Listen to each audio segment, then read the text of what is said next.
Welcome to the Salmon Runs YouTube. Enjoy the video. You begin by making sure both the phone and the Realme TV are on the same Wi-Fi network. This is critical because casting uses local network discovery. Once the TV's Chromecast built-in is enabled in Settings, open the cast tile in your phone's Quick Settings or launch Google Home. You do this now so the devices can see each other. Waiting later creates delays. Tap the cast icon, let the phone scan, and be ready to select the Realme TV name from the list. Once you tap the Realme TV in the device list, the phone sends a stream handshake, and the TV will show a connecting message. This negotiation sets resolution and buffering automatically.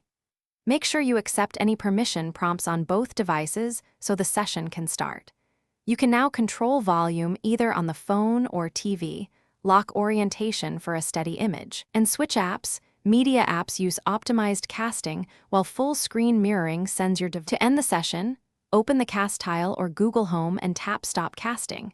This cleanly releases resources on both devices and avoids ghost connections. If the Realme TV doesn't appear, restart the TV and phone or toggle Wi-Fi to refresh discovery. This clears stale network entries.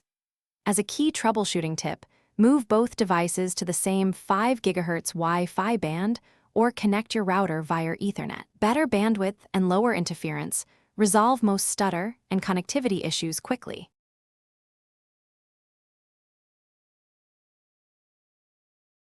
Thanks for watching. Consider subscribing if we helped you.